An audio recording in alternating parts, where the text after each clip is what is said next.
अस्सलामुअलैकुम, जय भीम, जय भारत। दोस्तों, मैं एडवोकेट सोहेल हाशमी,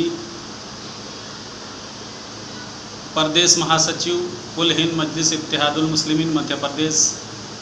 दोस्तों, नौजवान साथियों और बुज़ुर्गों, जैसा कि आप सब जानते हैं, विगत एक माह से पेट्रोल डीजल के दाम लगातार बढ़ रहे हैं और कोई भी न जनता न हमारे नेता किसी भी तरह का उसका विरोध कर रहे हैं। इसकी वजह ये है कि वर्तमान सरकार ने दहशत का एक ऐसा माहौल बना दिया है कि देश के खिलाफ, सरकार के खिलाफ बोलना देशद्रोह बना दिया गया है।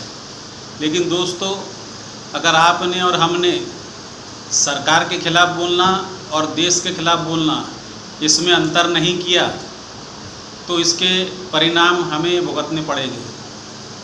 जैसा कि आप जानते हैं, 2014 से पहले जब पेट्रोल डीजल के दाम 60-65 रुपये तक गए थे तो वर्तमान सरकार के मंत्री रविशंकर प्रसाद हों या श्रीमती स्मृति ईरानी हों या वर्तमान प्रधानमंत्री श्री नरेंद्र मोदी हों, जो तत्कालीन गुजरात के मुख्यमंत्री रहते हुए आपने कहा था कि पेट्रोल डीजल के दाम में बढ़ोतरी और उसको रोक ना पाना ये दिल्ली सरकार की नाकामी है।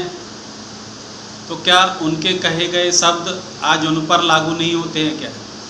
दोस्तों, अगर हमने इन दामों के बारे में एहतजाज नहीं किया तो इसकी बहुत बड़ी कीमत हमें चुकाना पड़ेगी।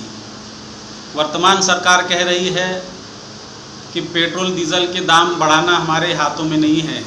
तो दोस्तों, अंतर्राष्ट्रीय स्तर पे इसके दाम तय होते हैं, इनका ये कहना है।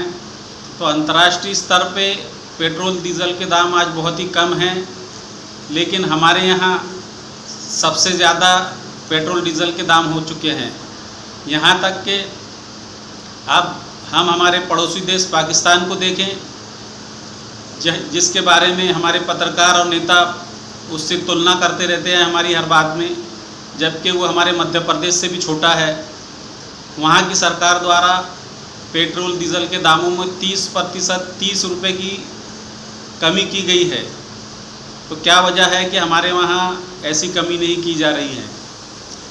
दोस्तों, जैसा कि आप सब जानते हैं, पेट्रोल पे इतिहास में पहली बार डीजल के दाम पेट्रोल से सबसे ज़्यादा हो चुके हैं। और डीजल के दाम बढ़ना मतलब महंगाई बढ़ना, क्योंकि इसका पूरा असर हमारे किसानों पे पड़ेगा।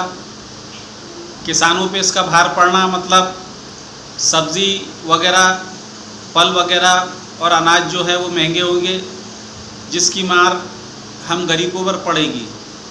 इसलिए मेरा आप सब से हाथ जोड़कर निवेदन है, अनुरोध है कि आप देश का विरोध और सरकार का विरोध में अंतर करिए और सरकार का विरोध कीजिए। आप जिस भी स्तर पे हैं, जहाँ पर भी हैं, अपने सामर्थ्य भर अपना विरोध दर्ज कराएं, नहीं तो आने वाला समय हमारे लिए बहुत कठिन होगा, हमारे नौजवानों के लिए कठिन होगा, हमारे देशवासियों के लिए कठिन होगा। इसलिए आप जहाँ पर है, जिस स्तर पर है, अपना विरोध दर्ज ज़रूर कराएं। जय भीम, जय भारत।